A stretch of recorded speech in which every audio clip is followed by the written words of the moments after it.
Number will suffice. How high must it go? How many dead?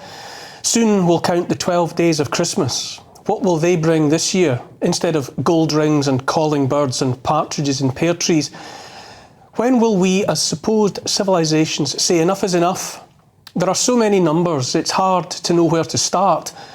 Around the world, the number of excess deaths in the aftermath of the COVID pandemic, whatever COVID was, and the rollout of the products marketed as vaccines keeps rising, cycling ever upwards, glowing as bright red as any warning light on a car dashboard, surely declaring something somewhere is dangerously wrong, and yet still the world carries on regardless.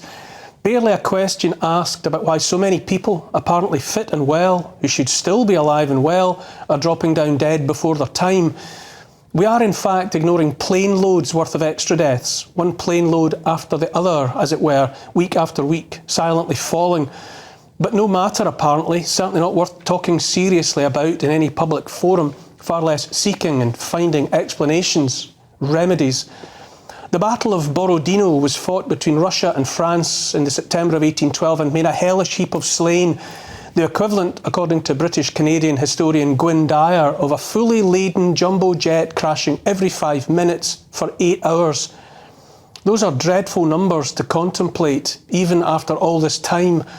More than 2 centuries later, historians still wonder at that carnage, measurable in plane loads, and yet right now we watch our own slow-motion Borodino, boom, boom, boom, and do nothing.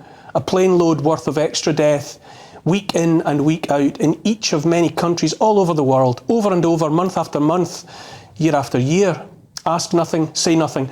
Instead, the extra thousands fall unnoticed or at least disregarded as inconvenient truth by the authorities nominally charged with our well-being. In England this year, excess death totals are up in all age groups, from youngest to oldest.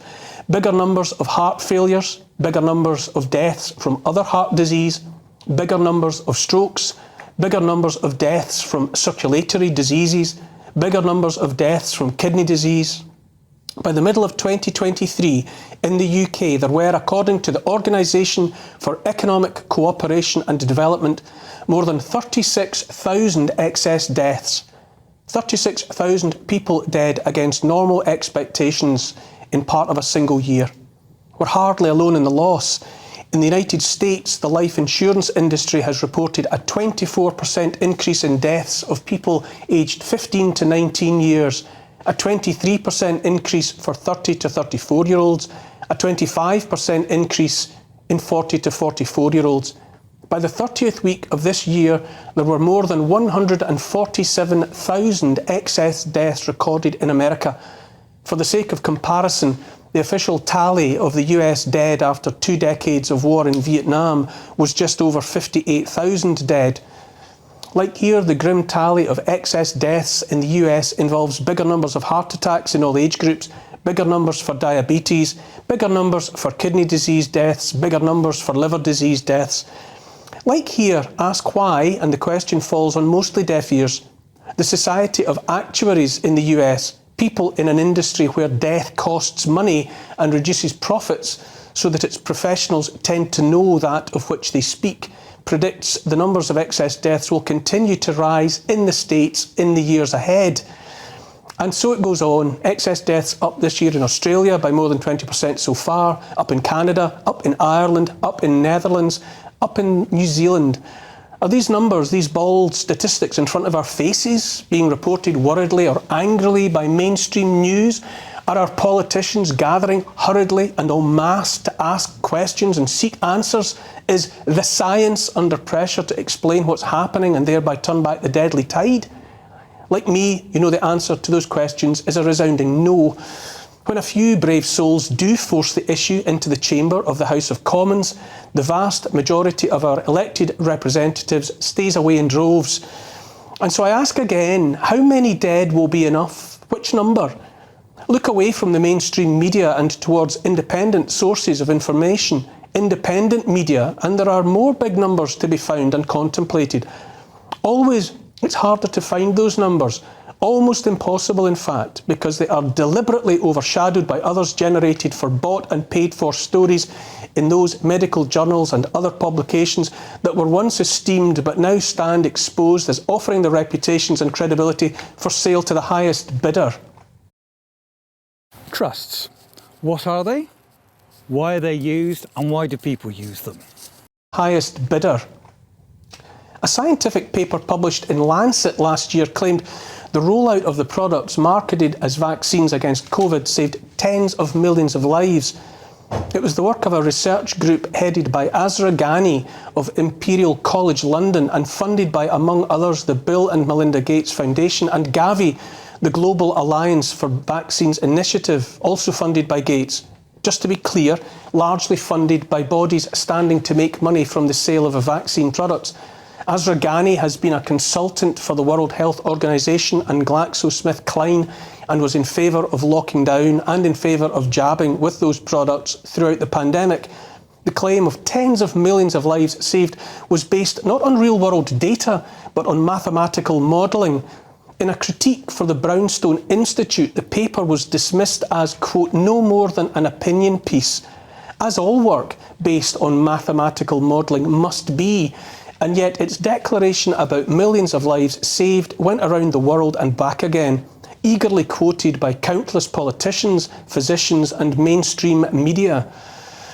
Other websites carrying the findings of other mathematical modelling and statistical analysis by credible and esteemed scientists that find nothing less than the absolute contrary to the Ghani paper, that calculate numbers of deaths after the rollout of equivalent magnitude equal and opposite to those claims of lives saved.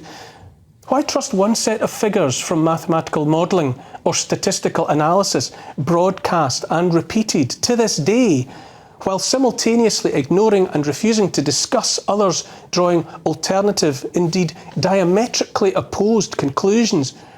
Why isn't all of this freely, openly and honestly discussed without prejudice by those notionally committed to saving lives?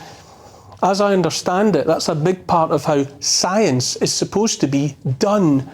Big pharma giant Pfizer is being sued now by the state of Texas on behalf of more than 30 million people on the grounds that the company misrepresented its product.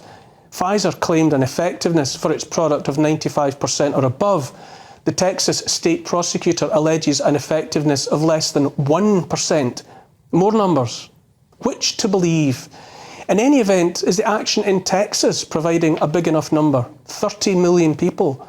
The AstraZeneca vaccine product is apparently defective, labelled thusly after being injected into hundreds of millions of arms, the arms of babies and pregnant women and the rest.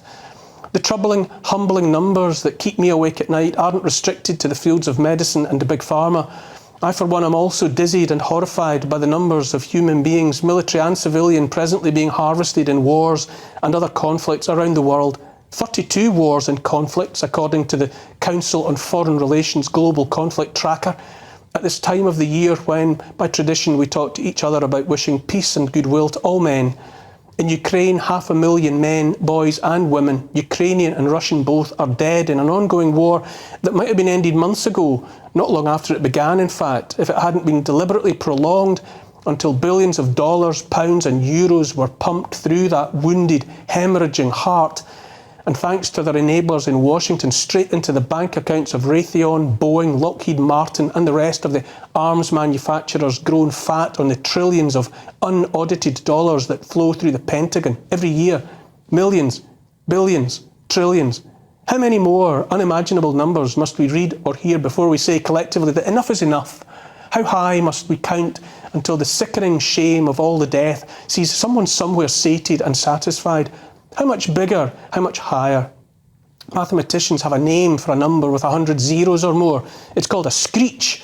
Is that what it will take? A screech for all the dead and dying? How many more people must die in Gaza and the West Bank before the screech is heard and listened to? How many dead babies? How many dead babies is enough dead babies? How many more babies and toddlers and children and men and women, young and old, in the so-called Holy Land will be enough? Not enough so far, apparently, since the bombs still fall and the bullets still fly.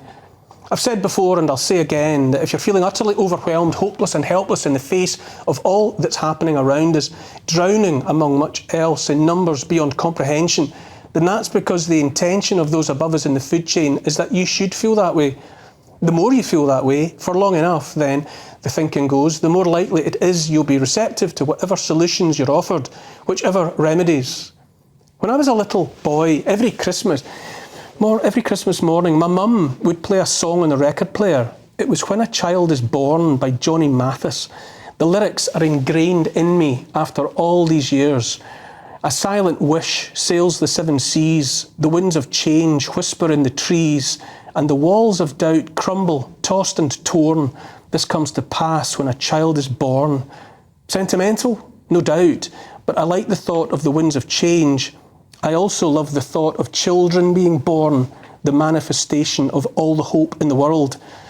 Here's the thing, the numbers are so big now, the stakes are so high in the face of so much suffering, it all must crumble, and soon, when it does, when the reality lands at our feet, we'll have a choice, either to blindly stumble towards a dark place or to stop and take a stand against those who seek to take from the world and not to give.